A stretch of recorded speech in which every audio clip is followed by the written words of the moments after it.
Bonjour, je vais vous présenter aujourd'hui une nouvelle fonctionnalité qui est présente dans la 2025C. Elle consiste à pouvoir envoyer des documents par mail contre paiement. C'est-à-dire qu'on va envoyer des documents, les documents ne vont pas être mis en pièce jointe, mais ils vont être téléchargeables via un lien qui va être ajouté dans le mail. Et ces documents ne pourront être téléchargés qu'en contrepartie d'un paiement qui devra être fait uniquement en carte bleue. Donc, c'est dans Horus, le prérequis, c'est d'avoir installé le module, 2 modules, Mail V4 et H-Transfer. Donc tous ces 2 modules sont natifs dans Horus, ce ne sont pas des options. Contrairement au téléchargement des documents contre paiement, la fonctionnalité que je vous présente qui est, elle, une option dans Horus à partir de la 2025C. Donc les 2 modules qu'il faut avoir installés, ce sont Mail V4 qui permet d'envoyer à partir d'Outlook, à partir d'Horus via Outlook les mails. Donc il suffit d'en faire la demande et on vous installe ce module. Et le module H-Transfer, c'est pareil, c'est natif dans Horus. C'est un module, certains d'entre vous l'ont déjà activé, c'est un module qui permet, à l'image de WeTransfer, d'envoyer des documents, des mails volumineux via un lien de téléchargement comme WeTransfer. Sauf que nous, le mail est intégré, contrairement à WeTransfer, le mail est intégré dans Horus et vous avez toutes les informations dans Horus. Les informations sont centralisées dans Horus. Donc voilà, donc comment envoyer un document contre paiement? On va partir d'un dossier. Il y a plusieurs méthodes. Historique document. Je prends les documents qui m'intéressent. Hop. Je fais diffuser. Là, ça ne change. De toute façon, le principe reste le même. C'est juste qu'on envoie un mail. Voilà. Donc là, vous avez ici le mail. Donc comme d'habitude, allez, on va mettre un destinataire, mais c'est pas ce qui est le plus important ici. L'objet, le corps du mail, c'est pas ce qui nous intéresse ici. Donc on va le laisser comme ça. Par contre, à gauche, là, on a plusieurs documents. Qui ont été ajoutés. Il y a la liste des documents, donc la lettre, le PV, l'acte. Et ici en bas au milieu, vous avez une nouvelle case à cocher qui est contre le règlement 2. Donc là, si vous souhaitez qu'il n'y ait, par défaut, c'est pas coché bien sûr, si vous souhaitez qu'il y ait un règlement en contrepartie du téléchargement des documents, vous cliquez simplement dessus. Ça a l'effet suivant, c'est qu'on recalcule, on identifie le coût de chacun des documents. Bon, évidemment, là, il s'agit d'un acte avec son PV, sa lettre, donc le coût, on le calcule que sur une des lignes. Donc là, on a 66,60, c'est donc le montant du règlement. Rien ne m'empêche de modifier ce montant de règlement pour une raison X ou Y. Je peux rajouter le montant, modifier le montant à ma guise. Et c'est pas plus compliqué. C'est-à-dire que c'est comme d'habitude, on envoie un mail comme d'habitude, sauf que là, quand on va l'envoyer, il va nous dire. Alors, petite précision, les documents, s'ils sont intégrés à partir d'Horus, c'est-à-dire qu'ils sont présents dans l'historique du document, évidemment, je peux calculer leur coût, s'ils ont un coût, évidemment.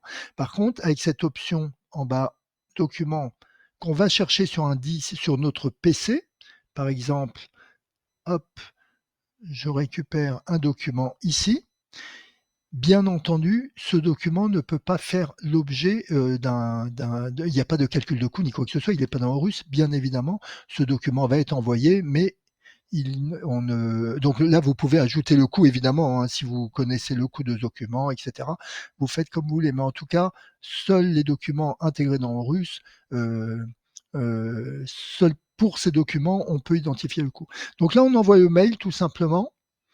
Donc là, il y a une petite alerte qui vous indique qu'on va demander un règlement de temps contre le téléchargement de ces documents. Donc vous confirmez ou pas. Si on confirme, c'est comme d'habitude, le module H-transfert qui va donc transformer, non pas mettre les documents en pièces jointes, mais les insérer dans le mail en tant que lien de téléchargement. Donc là c'est terminé. Donc, comment ça se concrétise? Ben, ça se concrétise de la façon suivante. Hop, voilà. C'est ce mail-là que je me suis envoyé à moi-même, évidemment. Donc voilà, le destinataire reçoit un lien de ce type qui lui indique qu'il doit télécharger pour récupérer ses documents. Donc jusque-là, c'est ce que faisait H-Transfert. Donc là, si on clique sur le lien, par contre, on arrive sur hop, une page nous indiquant donc les coordonnées de l'étude, donc là c'est un format, hein, ça ça sera votre étude. Un petit texte qui est paramétrable et qui indique là dans notre cas de façon simple, qui indique que pour tel dossier, on a des documents à télécharger pour la somme de temps. Voilà.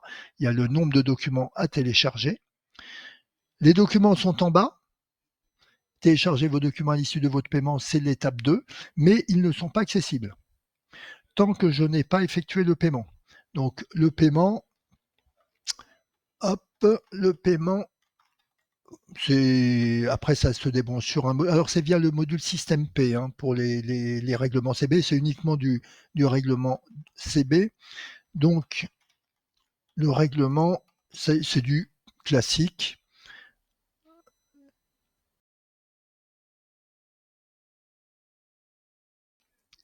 Voilà, une fois que j'ai effectué mon règlement CB, donc il y a un règlement classique, hein, comme vous pouvez le voir un peu partout, la page se réaffiche et cette fois, suite à votre paiement de temps, etc., le téléchargement des documents a été effectué et vous avez un délai pour les récupérer. Donc là, on peut télécharger tous les documents qu'on souhaite. Donc là, il me suffit tous les documents, pardon. Il me suffit de cliquer sur le bouton télécharger les documents. Voilà, qui sont ici. Et je retrouve bien tous les documents demandés ici, comme par exemple, hop, pardon, qui s'est ouvert à côté. Hop, pardon. Alors, attendez. Fermer. Voilà, pardon. Voilà. Comme par exemple, voilà, le procès verbal. Si, qui était joint dans le mail. Donc voilà, donc là, le destinataire a bien récupéré ses documents. Alors, bien entendu, si je retourne sur mon mail, le destinataire retourne sur son mail, s'il reclique dessus, donc ce qu'on va faire là, donc on va fermer le navigateur et on va recliquer sur le lien. Évidemment, cette fois, on arrive direct, on lui demande plus de paiement, hein, c'est déjà fait, donc il n'a plus qu'à télécharger. Voilà, ça c'est fait.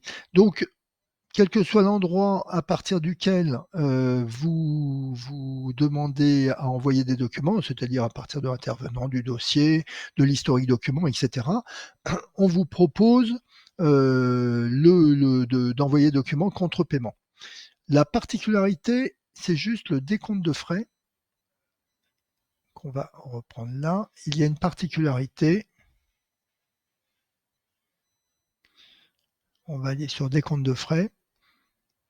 C'est fonction du numéro de document. On va pouvoir paramétrer des décomptes de frais pour lesquels automatiquement on va demander un règlement contre téléchargement du décompte de frais et d'autres décomptes de frais où on ne sera pas obligé de faire un règlement. Donc ça, c'est l'étude qui paramétrera. Je vous montrerai juste après. Donc là, mon décompte de frais, si je fais des nouveaux décomptes de frais et que surtout je l'envoie par mail, je fais envoyer. Automatiquement, mon montant en bas, c'est le montant de mon décompte de frais. 586,66. Le décompte de frais, lui, va être généré au moment de l'envoi. Donc, c'est la seule différence, sinon le principe est exactement le même, donc inutile de le faire là. On va pouvoir télécharger ou pas le décompte de frais contre paiement.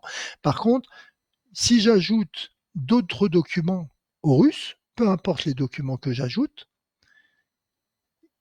leur coût sera systématiquement à zéro.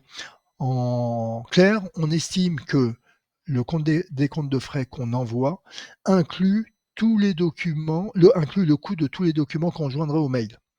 Donc le montant, c'est celui du décompte de frais automatiquement dès lors qu'on envoie un mail à partir du décompte de frais. Voilà, donc là, vous avez tout vu. Et pour terminer, hop, c'est comment donc paramétrer ce décompte de frais. C'est dans paramètres documents. On va avoir la liste des comptes de frais, par exemple, qu'on va afficher. Hop.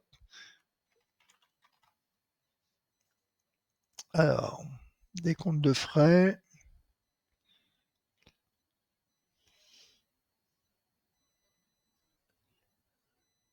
Des comptes de frais. J'aurais dû le faire ici, c'est plus rapide. Voilà, des comptes de frais. Donc moi, j'avais paramétré le 312. Voilà, ça se trouve ici sur la droite, ici, téléchargement, contre-paiement. Il suffit d'indiquer contre-paiement et dès lors qu'on utilisera ce numéro de document dans le décompte de frais, automatiquement, on va demander un paiement contre le téléchargement de ce décompte de frais. Voilà pour le téléchargement des documents contre-paiement. Merci. Au revoir.